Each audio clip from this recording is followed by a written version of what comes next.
विक्रम सिंह जी, अब मैं आपके पास आते हुए अब सीधे, क्या हम इसको रोक सकते थे अगर सरकारी कार्यक्रम नहीं होता, पूरा का पूरा पुलिस महकमा वहां पर नहीं लगा होता, तो शायद जो आम लोग थे उनके ऊपर ज्यादा ध्यान दिया जाता? विक्रम सिंह जी। चित्रा जी, सभी विद्वान पैनलिस्ट को नमस्कार। ये बिल्कुल रोका जा सकता था और इसमें हमने मल्टीपल त्रुटियां की हैं। जब मैं त्रुटियां कह रहा हूं मल्टीपल, जब पुलिस कह रही थी कि हम रविवार को कर लेंगे, वो बेहतर हो रहेगा, तो पुलिस के परामर्श को क्यों नहीं माना गया? पुलिस के परामर्श के विपरीत आपने आयोजन और जलसा किया। आप ये कह रहे हैं कि 3 लाख लोग आ गए, बुलाया किसने था? आपने बुलाया और आपका सर्वर बैठ गया। तो सर्वर बैठ गया तो जिम्मेदारी किसकी थी इसको सही कराने? बेंगलुरु तो आईटी कैपिटल है। ड्रोन लगा करके आप देख सकते थे कि किस सड़क से कितने लोग आ रहे हैं। आपने ये सब व्यवस्था की नहीं। हमें तो ऐसा लगता है कि पारस्परिक मतभेद इतने थे, कोई एक बसित था एक पक्ष कि हमको ये कराना है, पुलिस ने एक तरीके से कहा कि हम नहीं कर पाएंगे। और ऐसे आयोजन में पुलिस का उत्तरदायित्व है पुलिस रेगुलेशन के अनुसार कि जो पुलिस बॉल लगता है वो बीसीसीआई, क्योंकि प्रॉफिट मेकिंग एंटिटी है, इनको पुलिस फोर्स का भुगतान करना चाहिए था एडवांस में। ऐसा कुछ हुआ नहीं। वो समझते थे कि हमारे ऊपर तो कोई कानून लगता नहीं, किसकी हिम्मत है हमसे भुगतान की करे। और लोग समझ रहे थे कि अपने इस ठसक में कि पुलिस मांगेगी नहीं। अब पुलिस का ये कह देना कि हम थके हुए थे, पुलिस कब से थकने लगी? फिदाइन हमला हो जाए, कोई कह सकता कि हम थके हुए थे? यहां तक कि गोली लगी है तो भी आप नहीं कह सकते कि हम थके हुए हैं या हम नहीं कर पाएंगे, क्योंकि इसमें बुजदिली का आरोप रख सकता है और बर्खास्त हो सकते हैं। अब बात आती है, हमने एक इंक्वायरी कमीशन, तो आपने कोई उपकार नहीं किया है। ये एक तरीके की अनिवार्यता है प्रोसीजरल कि जब ऐसे हादसे होते हैं तो मैजिस्ट्रेट इंक्वायरी हो जाए। चित्रा जी, आप देश की मानी हुई वो हैं, एडिटर हैं, आप ये बता दें पिछले गत वर्षों में 10 वर्षों में जितने कमीशन बने हैं उसमें क्या कभी कोई कार्रवाई आपके सामने आई है? मैं जानना चाहूंगा कभी कोई कार्रवाई हुई है? न कार्रवाई हुई थी, न हो रही है और न होगी। ये ऑपरेशन लीपापोती चलता रहेगा। कुंभ में इतने मरे थे और यहाँ इतने मरे थे, तो इसका हमें अधिकार मिल जाता है कि हम अपने यहाँ भी हादसा करा लें। और जिस तरीके से कहा गया है 10 लाख, अल्लू अर्जुन के केस में 25-25 लाख मिले। हालांकि मृतक की जान की कोई कीमत नहीं होती है, लेकिन बेहतर संवेदनशीलता की अवश्य आदमी उम्मीद करता है कि वो सेलिब्रेशंस खत्म हो जाते और ज्यादा प्लानिंग अगर होती तो ये चीज बिल्कुल प्रिवेंटेबल थी, अवॉइडेबल थी, नहीं होनी चाहिए थी। और लीपापोती नहीं करके, और एक चीज होती है प्राइमा फेसाई प्रथम दृष्टया, कि प्राइमा फेसाई जो भी सीनियर मोस्ट 3 अफसर थे उनका निलंबन हो जाता तो मैं मानता कि आप गंभीर हैं। अब तक के घटनाक्रम से मैं समझ रहा हूं, क्लीन चिट भी आप दे रहे हैं, कमीशन भी बैठा रहे हैं, तो कौन मजिस्ट्रेट ऐसा है जो आपकी बात के विरुद्ध में जाएगा? हवा का रुख देख करके इंक्वायरी रिपोर्ट्स बनती हैं। चित्रा जी, बिल्कुल। एक और सवाल का जवाब आपसे मैं चाहूंगी विक्रम सिंह जी, उसके बाद पॉलिटिकल मेहमानों के पास जाऊंगी। जब अल्लू अर्जुन की फिल्म की स्क्रीनिंग के दौरान भगदड़ मची थी, उनकी गिरफ्तारी हो गई थी और उसके बाद हमने देखा ताबड़तोड़ किस तरह से सिद्धारमैया सरकार एक्शन में आ गई थी।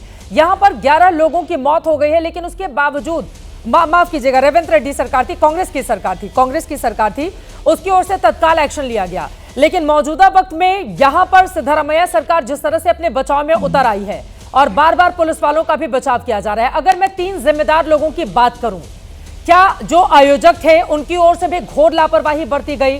पुलिस प्रशासन, क्या उनकी ओर से भी पूरे इंतजामात नहीं किए गए? और सरकारी कार्यक्रम, जब इतनी भीड़ आ रही है, लोग अपने खिलाड़ियों से मिलना देखना चाहते हैं, उस पल को महसूस कर लेना चाहते हैं, उस समय सरकारी कार्यक्रम रखने की जरूरत क्या थी?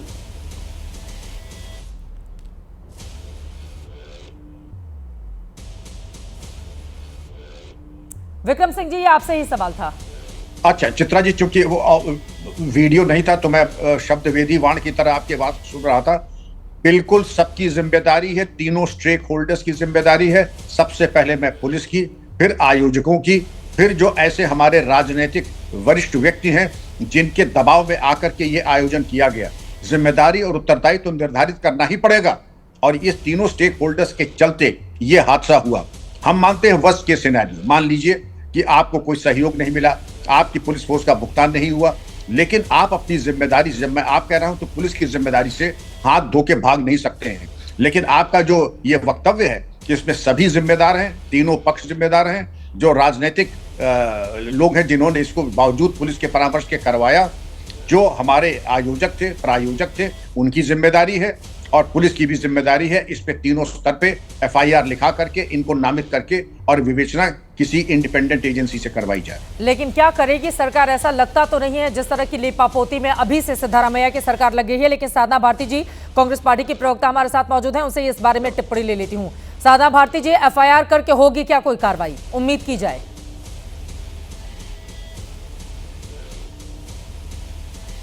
साधना भारती जी, आवाज आ रही है मेरी? जी आवाज आ रही है जी। देखिए, सबसे पहली बात मैं बार बार ये कह रही हूँ, मैंने सबसे पहले कमेंट में यही कहा कि हम किसी जिम्मेदारी से नहीं भागते। लेकिन उसके बाद भाजपा के प्रवक्ता का लगातार मेरी बात के बीच में चिल्लाना, वो मुझे बहुत गलत लगा, जिस पर आपने बहुत देरी से टीका टिप्पणी की, इसीलिए मैंने भी चिल्लाना शुरू। दूसरी बात मैं कहूंगी कि बार बार ये कहा जा रहा है हम हर पक्ष की गलती बता रहे हैं। नहीं, हम ये कह रहे हैं कि हम जो कर सकते थे एक सरकार के नाते, हमने वो पूरी तरीके से वो कार्रवाई की है, और आगे भी जो इसमें अपराधी साबित होगा, सिद्ध होगा, उस पर कार्रवाई पूर्णतः की जाएगी। ये मोदी जी की कथनी और करनी नहीं है, ये हमारी कांग्रेस पार्टी की कहना है, उसको हम पूर्णतः करेंगे। ये मोदी जी की कथनी करने की तरह अंतर नहीं कि 2 करोड़ रोजगार मिलेगा, नहीं मिला, बिलावना बहुत सारी बातें वो नहीं करनी। मैडम आप बीच में मत बोलो, बीच में मत बोलो, अब आप बीच में मत बोलिए, ये बहुत बीच में बोलते हैं, इनको टोका कीजिए। नहीं, मैंने आपके बीच में नहीं बोला। मैं दूसरी चीज ये कहूंगी, बार बार मैं ये बात कह रही हूँ कि जब आप कहते हैं कि संवेदनशीलता की बात है, तो संवेदनशीलता तो हर जगह होनी चाहिए ना। मैं ये प्रदीप जी बात कर रहे हैं, अभी आप मुझे बताइए, दतिया के अंदर रतनगढ़ में मंदिर है, वहां 115 लोग मारे गए थे, नवरात्रि में बहुत बड़ा मेला लगा था, तो उस समय आपने क्या कार्रवाई की थी? हम भी चिल्लाते रहे, बहुत हमने चीखना चिल्लाना किया, तब आपकी सरकार थी, तब आप बिल्कुल शून्य पे चले गए थे, तब आपकी संवेदनशीलता कहाँ गई थी? तब आप क्यों नहीं ऐसे चिल्ला रहे थे जैसे आज चिल्ला रहे हैं? तो आपकी कथनी और करनी में जो दोहरा चरित्र दिखता है वो दिखाना बंद कीजिए। हम ये कह रहे हैं जो हुआ है वो गलत हुआ है, वो नहीं होना चाहिए था, लेकिन जो हुआ है उसका राजनीतिकरण नहीं होना चाहिए। अगर भाजपा इस तरह राजनीतिकरण कर रही है, तब हम सवाल करते हैं कि मणिपुर में जब नंगी औरतें घुमाई गई, तब ये प्रदीप भंडारी को शर्म आई थी कि नहीं आई थी? और चुल्लू भर पानी लेकर कब जा रहे हैं मणिपुर, ये भी यहाँ बताने की कोशिश करें, ये बताने की कोशिश करें। जब रतनगढ़ में हुआ तब इन्हें शर्म आई थी कि नहीं आई थी, ये भी बताने की कोशिश करें। और हमें बोलने से पहले चुल्लू भर पानी लेकर बैठ जाइए, उसके बाद बात कीजिए, क्योंकि संवेदनहीनता की पराकाष्ठा कोरोना में भी हमने देखी थी, जब दीदी और दीदी कर रहे थे प्रधानमंत्री जी,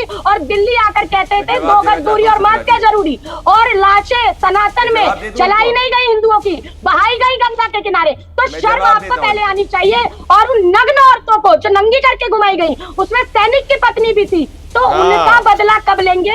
और ये भी बताइए कि सिंदूर रागों में तो बह जाता है, तब आप राजनीतिकरण नहीं करते। और जो 4 नापाक आतंकी आज तक सुपुर्दे खाक नहीं हुए, तो हम राजनीतिकरण नहीं कर रहे। हम ये कह रहे हैं जब ये राजनीतिक प्रश्न उठाते हैं तो हम क्यों प्रश्न ना उठाएं? ये बताएं। विषयांतर नहीं होंगे, उम्मीद है प्रदीप जी आप कम से कम विषय पर बोलेंगे। चित्रा जी, ये 2.5 से पौने 3 मिनट तक बोली, मुझे समय दीजिएगा। पहली बात, किस वक्त कौन सी सरकार है जिसने मौतें बाहर होती गई जश्न मनाते गए? इकलौती ऐसी सरकार है कर्नाटका की कांग्रेस की सरकार, बाहर मौतें होती गई और कर्नाटक के मुख्यमंत्री नीचे जश्न मना रही है। चुप हो, ये चुप बैठाइए इनको। चित्रा जी आप इनको चुप करिए, सही तरीका नहीं है ना, मैं नहीं करूंगा डिबेट, ये तरीका सही नहीं। 3 मिनट तक मैं इनको सुन रहा था, तुमको आप ऑडियो कम करिए, ये तरीका सही नहीं है। बीच में इंटरप्ट करते हैं, ये तरीका सही नहीं। आप अपने बोलिए, इनको आवाज कम कूद के मत चिल्लाइए, बैठकर आराम से आप ध्यान से सुनिए बात। चित्रा जी देखिए, सही तरीका नहीं है, जब मैं बोल रहा हूँ ये बीच में बोल रही है, मैं इनको 2.5-3 मिनट तक सुना था, आप चुप कराइए, मुझसे बुलवा लीजिए, भाजपा की तरफ तक जरूरत है। बोलिए प्रदीप। चित्रा जी, मैं सबके जवाब दूंगा। पहली बात, इस वक्त हम बात कर रहे हैं कर्नाटका की। क्या कर्नाटक के मुख्यमंत्री ने जश्न को रोका जब उनको पता चला बाहर मौतें हो रही थी? नहीं रोका, उन्होंने जश्न को कंटिन्यू किया। कर्नाटक के सिद्धरामैया कह रहे हैं कि ऐसी घटनाएं होती रहती है, मतलब उनको कोई बात से फर्क नहीं पड़ रहा कि 11 लोगों की मृत्यु हो गई। तीसरी बात, इन्होंने अभी तक एफआईआर क्यों नहीं दाखिल करी है, अननेचुरल डेथ की रिपोर्ट क्यों दाखिल करी है? चौथी बात, इनके खुद की पुलिस कह रही थी कि इतना बड़ा इवेंट मत करो, क्योंकि एकदम से हादसा, ये एकदम से नहीं हुआ है, जून 3 को ही पता चल गया था कि इतने ज्यादा लोग आ सकते हैं। कर्नाटक की पुलिस ने कहा कि मत करो, हम नहीं हैंडल कर सकते, फिर भी क्यों कर्नाटक के मुख्यमंत्री करते गए? और क्या पहली बात है, राहुल गांधी जब कर्नाटका के आते हैं 13,000 पुलिस में से 5,000 पुलिसकर्मी उनके लिए लग जाते हैं, वहां तो कोई भगदड़ नहीं होती। सिर्फ जब आम आदमी की जिंदगी की बात होती तभी भगदड़ होती कि कांग्रेस पार्टी आम आदमी की जिंदगी भले कर्नाटक की बाढ़ हो या इस वक्त तो उसको वैल्यू नहीं देती।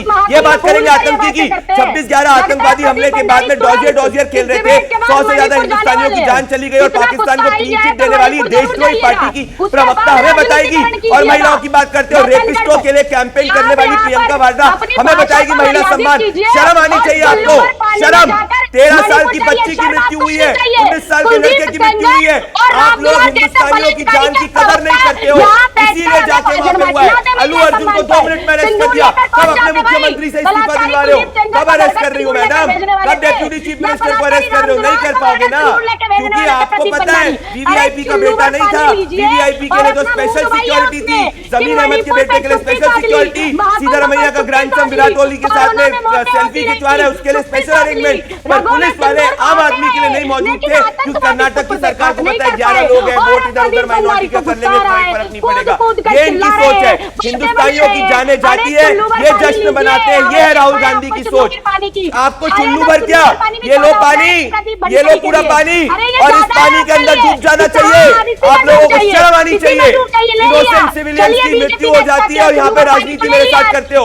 हमने महाकुंभ के अंदर तुरंत कार्रवाई करी, आपकी एम्बुलेंस पहुंची ना, एफआईआर हुआ, जश्न मनाते गए। दूसरा जश्न मनाया, फिर जाके लोगों से मिले और पीड़ितों से मिले। ये कोई भगदड़ नहीं है चित्रा जी, ये स्टेट स्पॉन्सर्ड किलिंग है। सीतारमैया और डीके शिव कुमार की सरकार स्पॉन्सर्ड किलिंग है। और ये रहा अल्लू अर्जुन को 2 मिनट में लोग ने एफआईआर करी, क्यों नहीं अभी तक एफआईआर हुई है? एफआईआर ही नहीं हुई है। अपनी बारी में अपनी बात। अरे आपके परिवार वाले नहीं गए, इसलिए यहाँ पे बैठ के एसी रूम में बातें कर रही हो। जान गई है, जरा उनके परिवार अरे साधना जी, खुद के परिवार वाले नहीं गए, बातें बोले, ये बिल्कुल तरीका गलत है। ऐसा नहीं हो सकता है। लाशों पर गिद्धों जैसी राजनीति में नहीं होने दूंगी अपने। एक second, Sadhana ji please, Sadhana ji please, Sadhana ji please. लाशों पर गिद्धों जैसी राजनीति से बचने की कोशिश करनी चाहिए आम व्यक्ति को। आम व्यक्ति को, दोनों लोगों को समझा रही हूँ, दोनों आप ही चुल्लू पर पानी मांग रही हैं, तो वो दिखा रहे आपकी बात हो गई। अब मैं मलूक नागर जी और अनुराग भदौरे जी के पास लेकर आऊंगी आराम से। अरे आप तो पानी के लिए भी लायक नहीं है आपकी पार्टी, क्योंकि आप पाकिस्तान की अनुराग भदौरे जी, अनुराग भदौरे जी, ऐसे खिलाड़ी प्लीज। साधना जी जब वो बोल रहे थे फिर आपने बहुत हंगामा किया, अब कम से कम बाकी लोगों को भी बोलने दीजिए।